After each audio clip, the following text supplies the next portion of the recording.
الرحيم الحمد لله رب العالمين والصلاة والسلام على سيدنا محمد وعلى آله وصحبه أجمعين في هذه الأيام المباركة، الأيام التي يتنزل فيها النصر على الأمة الإسلامية.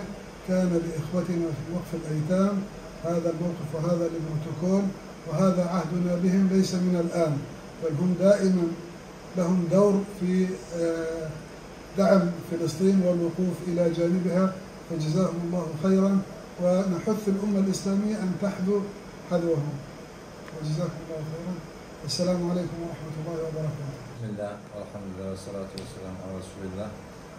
Malumunuz Filistin'de bu son günlerde özellikle son bir ay Mescid-i Aksa'ya yapılan saldırılardan sonra Hamas, İslami Cihat ve diğer kardeşlerimiz Aksa'nın kurtuluşu için bir mücadele içerisine girdiler.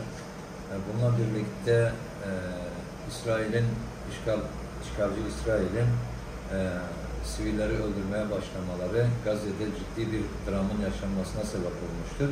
Bu vesileyle Filistin Vakfı ile birlikte oradaki kardeşlerimize insani yardım ulaştırma noktasında bir protokol yaptık. İnşallah en kısa zamanda kardeşlerimize insani yardımları, özellikle sıhhi malzemeler ve gıda noktasında yardımlarımızı ulaştırmaya gayret edeceğiz. Bunun için Filistin Vakfı ile daha önce zaten bir protokolümüz vardı. Bugün tekrardan protokolümüzü yeniledik ve buradaki kardeşlerimize yardımlarımızı ulaştırmaya gayret edeceğiz inşallah. Allah-u Teala bütün hayırseverlerden razı olsun.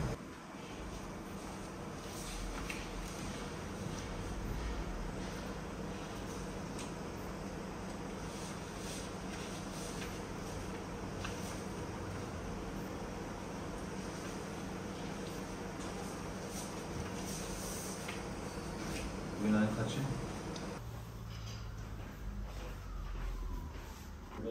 Özgür Kudüs'te buluşmak üzere inşallah.